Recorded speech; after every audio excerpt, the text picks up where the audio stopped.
In the sort of lead up to recording this, I actually sat down and I watched the game against Warrington when the championship was sealed, and you scored a hat trick in that game. Um, I don't know how, it's the end of a long season. Memories might be hazy because obviously you celebrate afterwards.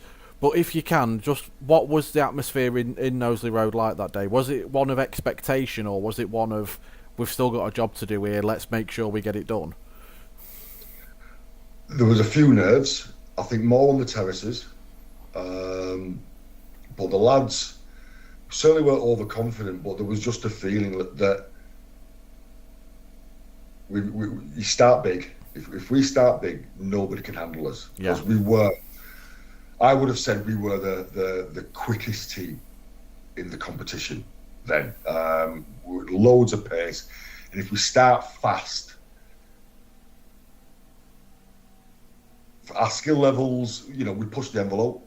So we were never going to be mistake free. But if we focused, it's going to come off more often than it doesn't. And with our pace and dominance, because we weren't small either. Apollo and, like I said, Piquet, some big human beings. And we weren't underestimating Warrington. They were fighting for fourth spot. If they win, they finish fourth rather than London, because there was only a top four playoff. We were fortunate's not the right word, because it's not a luck thing, but they ran us right to the death at Wilderness School that season. So we knew there were no walkover team. They were a tough team if they turned up, but if both teams turned up playing their A game, that they couldn't handle us. And I think it was the first or second set of the game, we've gone down my side. Joey Hayes has put a bomb up, and Tommy Martin's come away with the ball, scored, and it was like somebody lifted elephants off his shoulders. We weren't feeling the weight, but there was just a feeling of, yeah, we're on it today. Yeah. And then, when you look at the score, we put 60 on them. We were dominant in defence. Sully, Henare should score a try, and Sully comes back, knocks the ball out of his hand over the line. They scored, 2 or 3 tries, but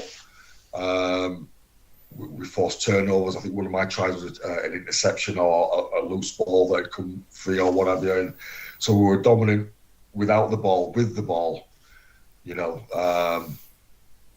I got the 3, but Sully got a couple. I think Newey got a couple. Tommy Martin got a couple. Joey Hayes will have scored.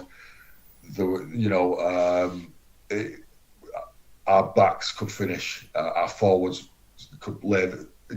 Kieran was the best hooker in the comp.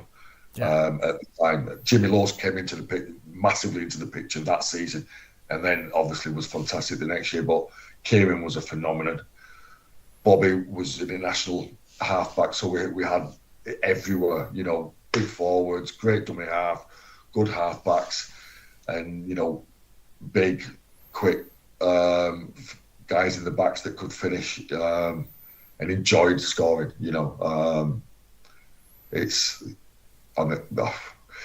Between us, we probably got as much as Brian Bevan. Me, Sully, and Newey. I know me and Newey's got over 600 between us. Sully must have been close to getting to 300. We had guys that we certainly liked to score tries. We wanted to. It was once that weight kind of was lifted, we played with a freeness that was hard to stop, really hard to stop.